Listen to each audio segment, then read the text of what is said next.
Mi nombre es Arturo de Gules y sean bienvenidos al final de la historia de los Caballeros Templarios. En este capítulo, el penúltimo de nuestra serie, acudiremos a la conjura, juicio y condena del que sería el trágico y oscuro final de la Orden del Temple. Antes de empezar nuestro viaje, no olviden suscribirse, activar las notificaciones, comentar, darle like y compartir este contenido para seguir apoyando este proyecto.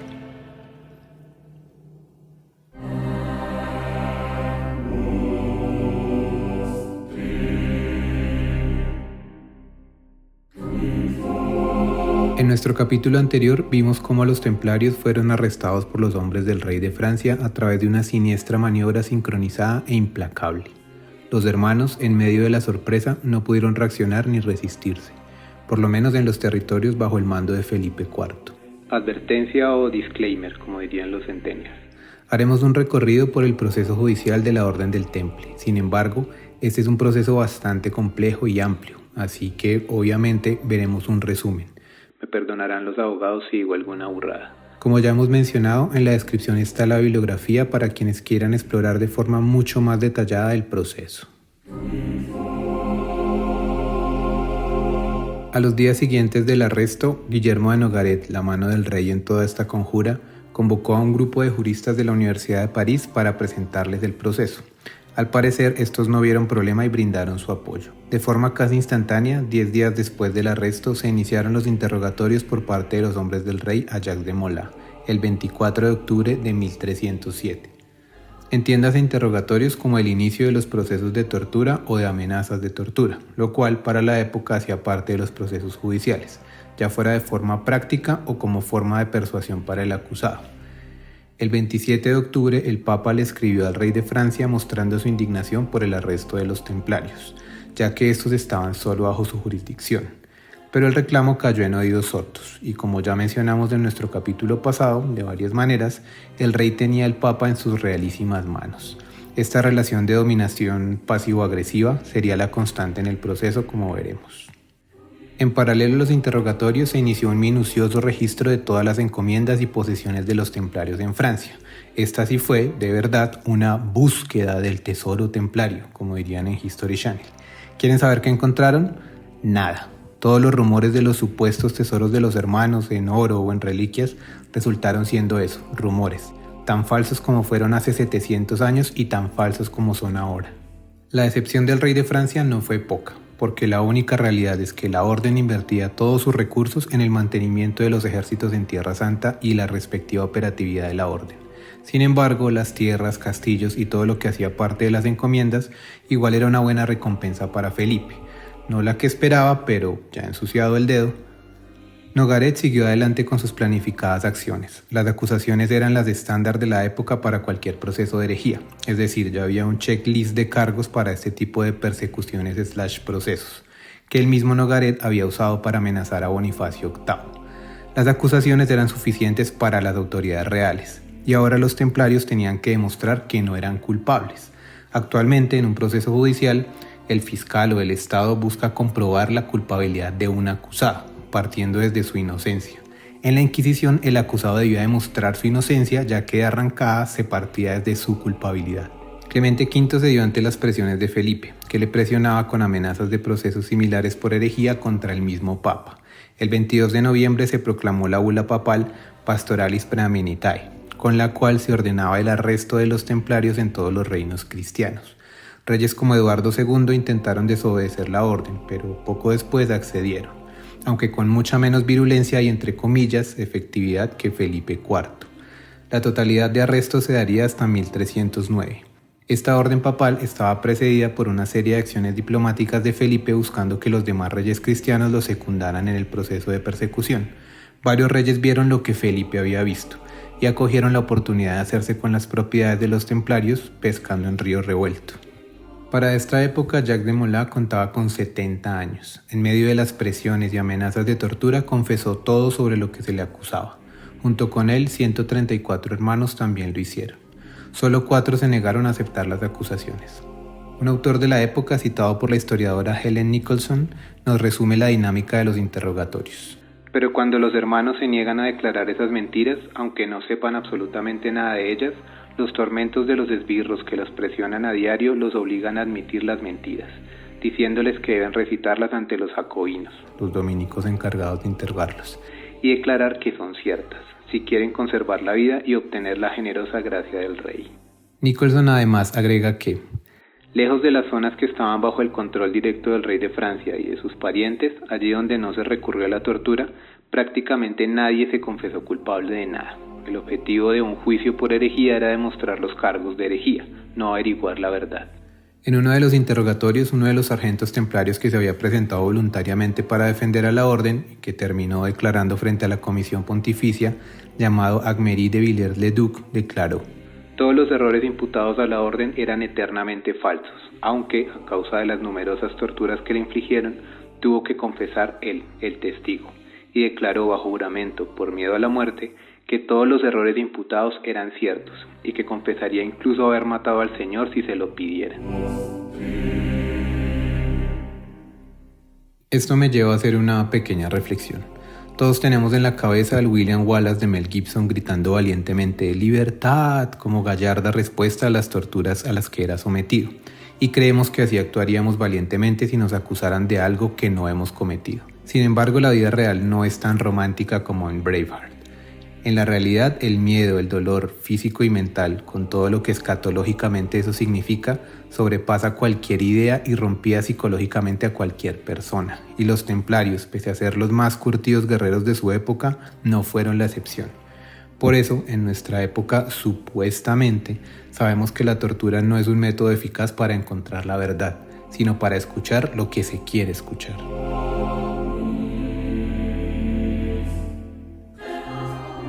Para 1308, el 12 de agosto, el Papa publicaba una nueva bula, la Faencies Misericordiam, con la cual el sucesor de San Pedro oficializaba el procedimiento de interrogatorio de los templarios, retornándole la jurisdicción a los inquisidores para implementar el procedimiento bajo 87 artículos o acusaciones con las cuales se interrogaría a los hermanos.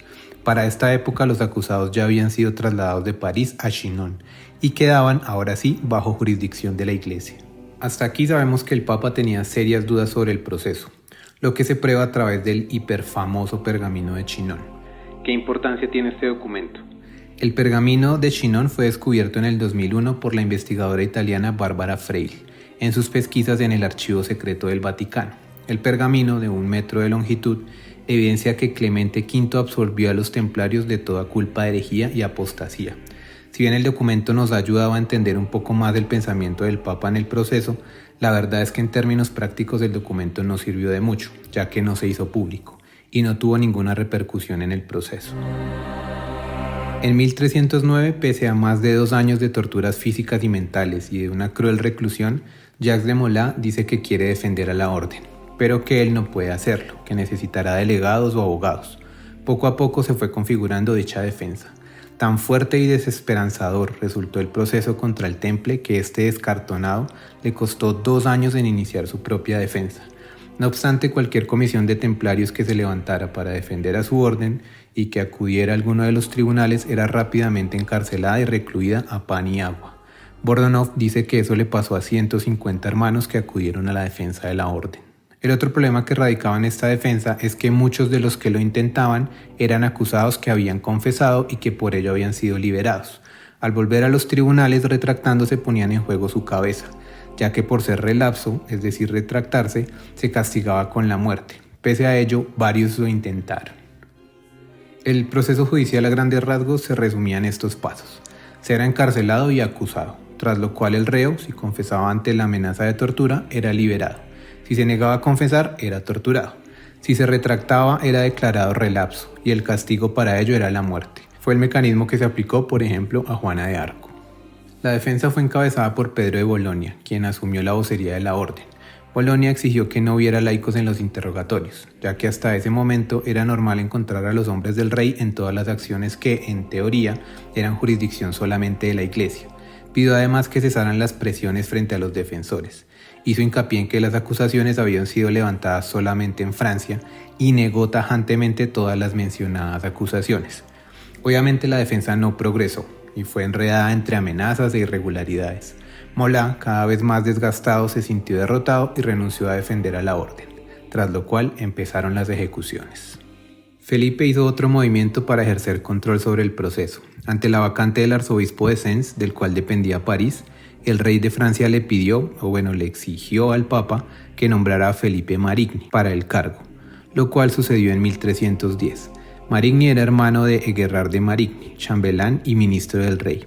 Marigny presidiría el proceso contra los templarios. Una vez más, las jugadas de Felipe IV eran sórdidamente impecables.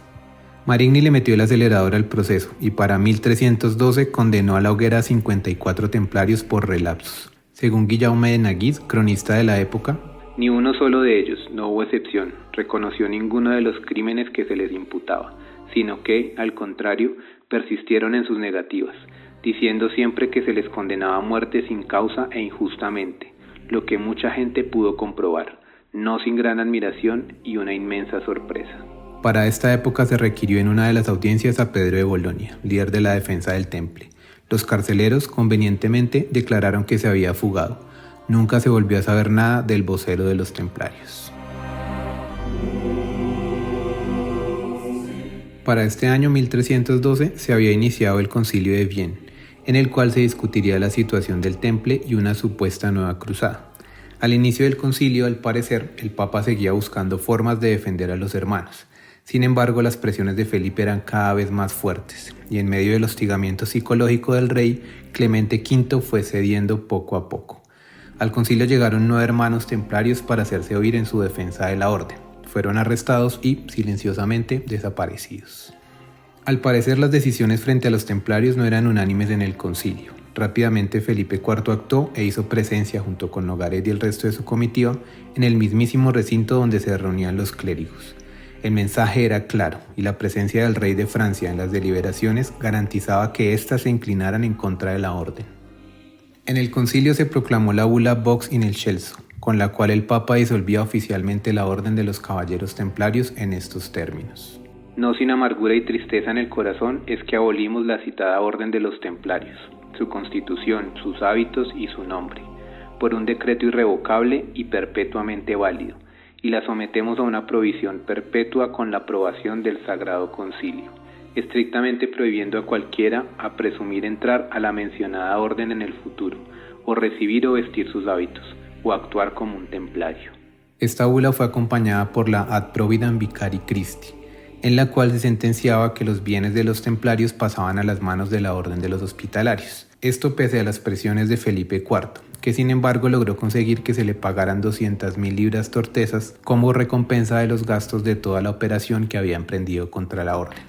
Era de alguna forma una victoria agridulce para el rey. No era ni de lejos todo lo que ambicionaba al inicio de todo este proceso.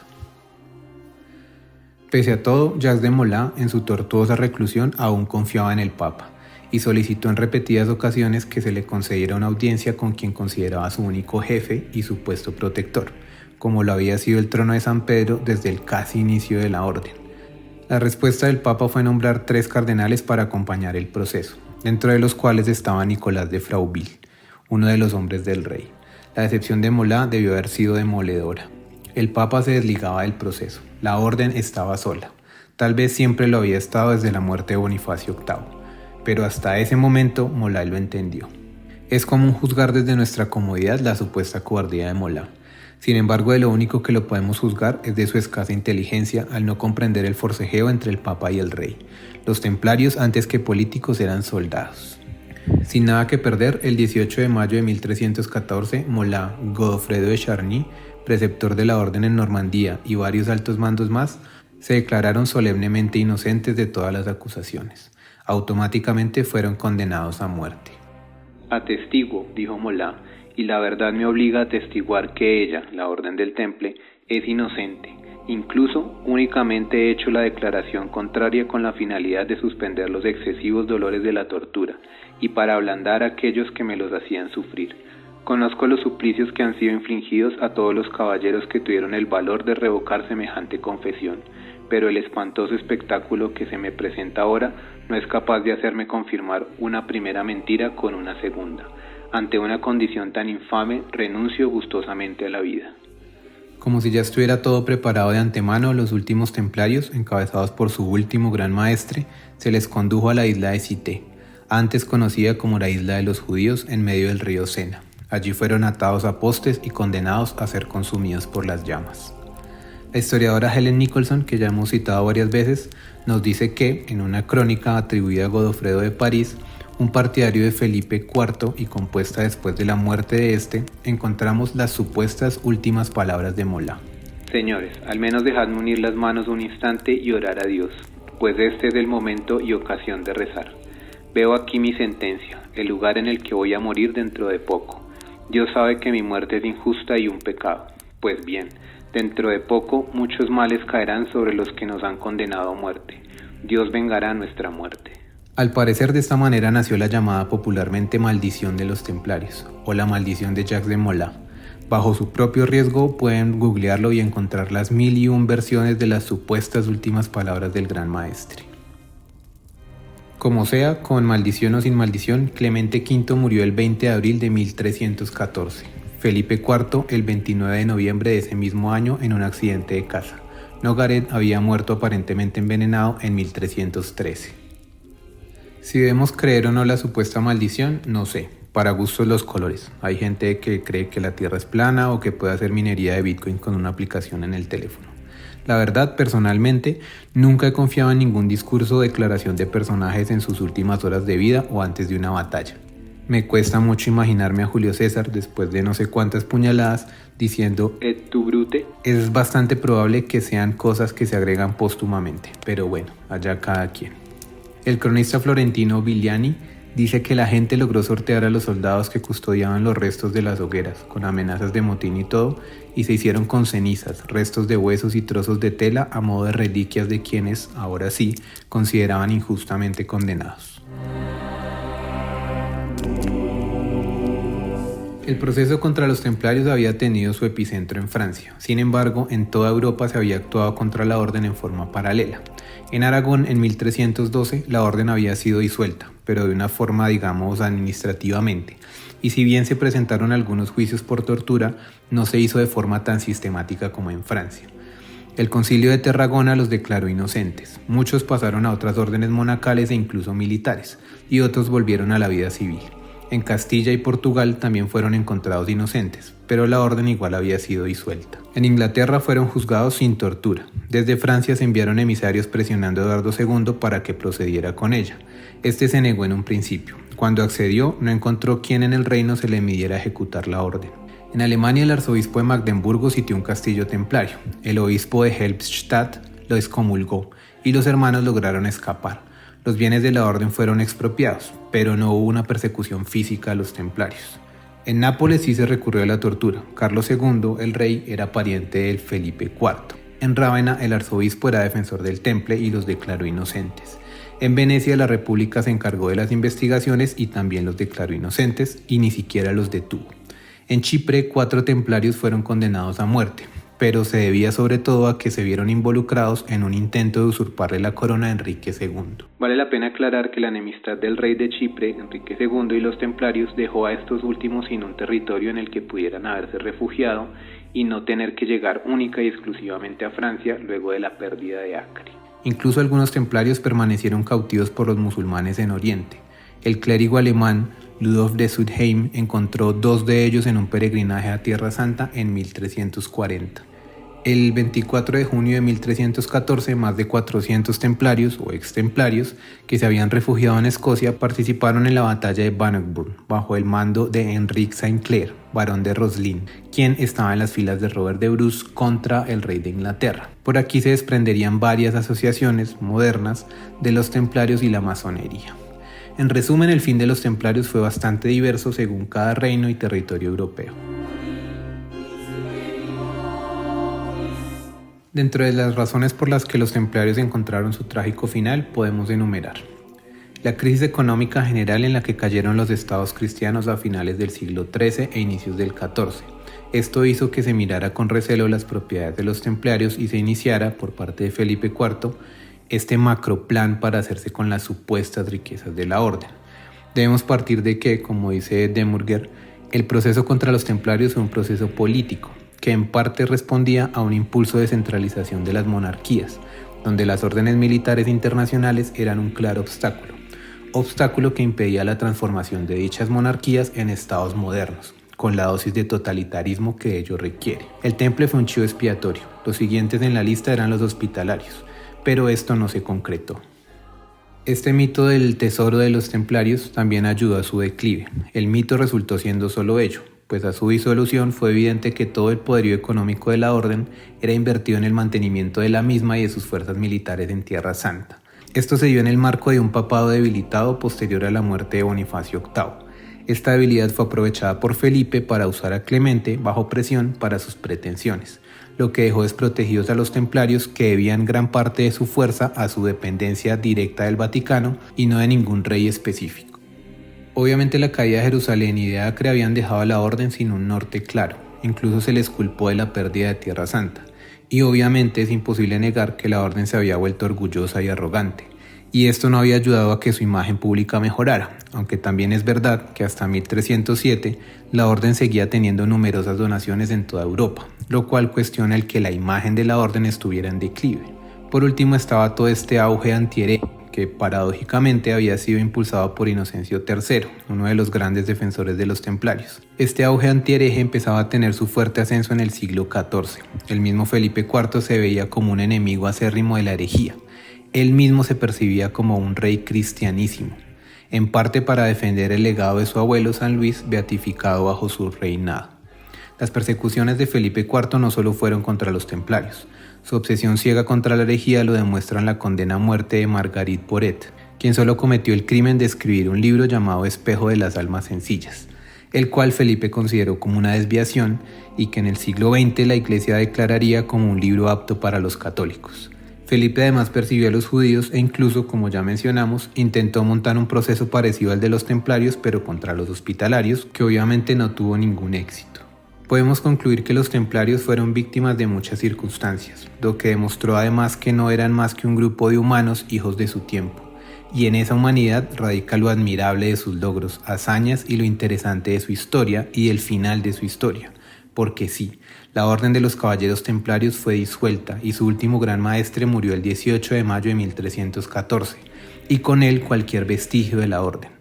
Todo intento de continuidad, conspiro fantástico-esotérica del presente o de la modernidad no es más que eso, intentos de anclarse a una institución con una historia clara y evidente que hemos querido a la fuerza revestir de misterio.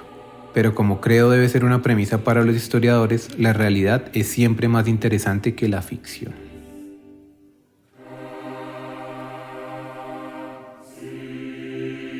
Hasta aquí nuestro penúltimo capítulo de esta historia. Nos veremos en el último viaje para revisar los mitos y leyendas de los caballeros templarios y hacer una rápida revisión a los textos que nos ayudaron en este viaje. No olviden seguirme, darle like, compartir, activar las notificaciones y comentar para seguir apoyando este proyecto. Nos veremos de nuevo en nuestro próximo y último viaje de esta serie.